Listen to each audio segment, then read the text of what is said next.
Welcome back. સમાચારોમાં આગળ વધીએ. અયોધ્યા રામ મંદિર પ્રાણ પ્રતિષ્ઠાની દ્વિતીય વર્ષગાંઠ સંરક્ષણ મંત્રી રાજનાથ સિંહ અને સીએમ યોગી અયોધ્યા ખાતે પહોંચી ચૂક્યા છે, જેમાં સંરક્ષણ મંત્રી રાજનાથ સિંહ અને સીએમ યોગી દ્વારા દર્શન કરવામાં આવ્યા છે. હનુમાનગઢી અને રામ મંદિરમાં વિશેષ પૂજા અર્ચના પણ તેમના દ્વારા કરવામાં આવશે, જેમાં શ્રદ્ધાળુઓના ભારે ધસારાને પગલે તમામ તૈયારીઓ છે તે પૂર્ણ થઈ છે. અયોધ્યામાં સુરક્ષા માટે વિવિધ સ્થળો પર કંટ્રોલ રૂમ કાર્યરત કરવામાં આવ્યા છે. લોકોને અને જે શ્રદ્ધાળુઓ પહોંચી રહ્યા છે તેમને કોઈ અગવડતા ન પડે તેની પણ ખાસ ધ્યાન રાખવામાં આવી છે. પ્રાણ પ્રતિષ્ઠા વર્ષગાંઠ મહોત્સવ જે ઉજવવામાં આવી રહ્યો છે, 2 જાન્યુઆરીએ આ કાર્યક્રમનું સમાપન થશે. શ્રીરામની જે આરતી છે તે પણ કરવામાં આવશે, વિશેષ અભિષેક કરવામાં આવશે. રામકથા સહિતના કાર્યક્રમોનું પણ આયોજન છે.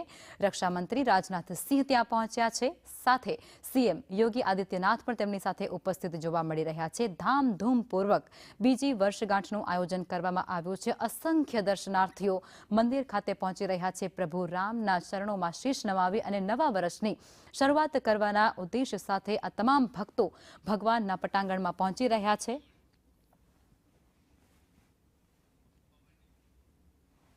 તો ભગવાન શ્રી રામના દર્શન કરવા માટે મોટી સંખ્યામાં જે ભક્તો પહોંચી રહ્યા છે તેમને કોઈ પણ પ્રકારની સમસ્યાનો સામનો ન કરવો પડે, અગવડતા ન પડે તેને લઈને પણ તમામ તૈયારીઓ છે તે કરવામાં આવી છે. ઉત્સાહભેર જે પ્રવાસીઓ ભગવાનના દર્શન અર્થે પહોંચી રહ્યા છે તેમના માટે વિશેષ તૈયારીઓ કરવામાં આવી રહી છે. આ સાથે જ વિશેષ કાર્યક્રમોનું પણ ત્યાં આયોજન કરવામાં આવનાર છે. જે બીજી આ વર્ષગાંઠ છે તેને લઈ અને અનેક મહાનુભાવો પણ ત્યાં પહોંચી રહ્યા છે. ખાસ કરી રક્ષામંત્રી રાજનાથ સિંહ ત્યાં પહોંચ્યા છે, તેમની સાથે સીએમ યોગી આદિત્યનાથ પણ જોવા મળી રહ્યા છે. અનેક ભાજપના કદ્દાવર નેતાઓ પણ તેમની સાથે ઉપસ્થિત છે અને તેમની સુરક્ષાને લઈને પણ ત્યાં બંદોબસ્ત ખાસ પ્રકારે કરવામાં આવ્યા છે.